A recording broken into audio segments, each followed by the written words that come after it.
একটা দেশের মুদ্রার সাথে অন্য দেশের মুদ্রার যে বিনিময় হার, যেটাকে আমরা এক্সচেঞ্জ রেট বলে থাকি, সেটির পেছনের দিকে যদি আমরা তাকাই, আগে যখন মানুষ বার্টার সিস্টেমে পণ্য বিনিময় করত, সেই বার্টার সিস্টেমে যে সমস্যাগুলো উদ্ভূত হওয়ার পরে এটি আস্তে আস্তে যখন কারেন্সি চালু হয়, সেই কারেন্সির যখন এক্সচেঞ্জ রেট, একাধিক দেশ যখন এক দেশের সাথে অন্য দেশ বাণিজ্য করতে চায়, তখন তার একটা এক্সচেঞ্জ রেট বিনিময়ের একটি বিষয় থাকে। তখন যে প্রতিটি কারেন্সির মূল্য নির্ধারিত হতো গোল্ড স্ট্যান্ডার্ড অনুযায়ী। তার মানে একটি দেশ তার মুদ্রার যে মূল্য নির্ধারণ করবে অন্য দেশের মুদ্রার সঙ্গে, সেটি সেই দেশের গচ্ছিত স্বর্ণের মজুদের উপর নির্ভর করে মুদ্রার মান নির্ধারিত হতো। কিন্তু প্রথম বিশ্বযুদ্ধের পর যখন এই গোল্ড স্ট্যান্ডার্ড আর বজায় রাখা সম্ভব হলো না, তখন প্রায় দেশই এই গোল্ড স্ট্যান্ডার্ড থেকে আস্তে আস্তে সরে আসে। এরপরে 1944 সালে ব্রেটন উডস সম্মেলনের মাধ্যমে বিভিন্ন দেশ যখন এগ্রি করে যে এখন থেকে ডলার হবে একটি দেশের স্থানীয় মুদ্রার পেছনের যে শক্তি, সেটি ডলার দ্বারা নির্ধারিত হবে।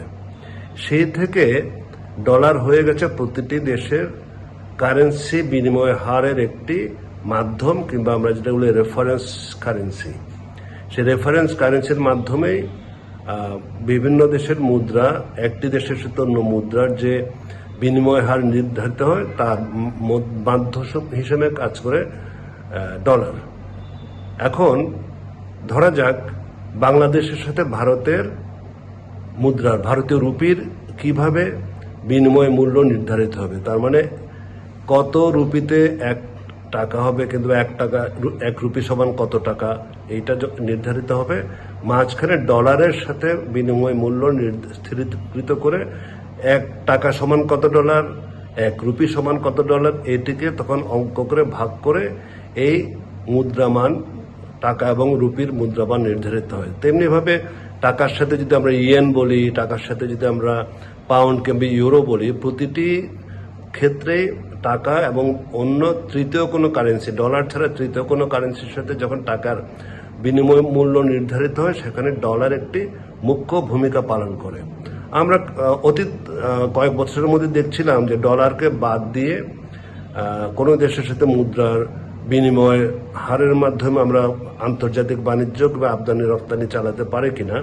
কিন্তু তখন সবচেয়ে বড় সমস্যা দেখা দিল, দুই দেশের মধ্যে সমান বাণিজ্য হতে গেলে দুই দেশেরই আমদানি এবং রপ্তানির একটা পরিমাণ সমান থাকা উচিত। সেটি না থাকায় তখন আবারই সে দেখা দিল যে ডলারকে বাদ দিয়ে আমরা কিভাবে মূল্যমান নির্ধারণ করব, কিংবা এইসব এক্সপোর্ট ইম্পোর্টের আমরা দায়টা কিভাবে পরিশোধ করব। সুতরাং সেই ক্ষেত্রে এখনো পর্যন্ত ডলার একটি ডমিনেন্ট ভূমিকা পালন করছে, অত্যন্ত প্রভাবশালী ভূমিকা পালন করছে।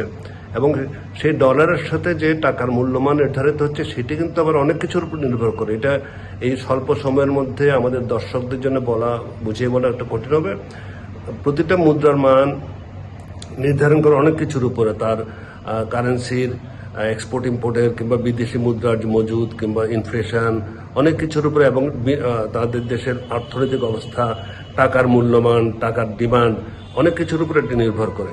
সুতরাং আমরা যদি শুধুমাত্র টাকার বিনিময় হার অন্য মুদ্রার সাথে ধরতে চাই, সেটি এখনো পর্যন্ত নির্ধারিত হচ্ছে ডলারে। এটি হচ্ছে মোদ্দা কথায় বুঝিয়ে বলা যায়।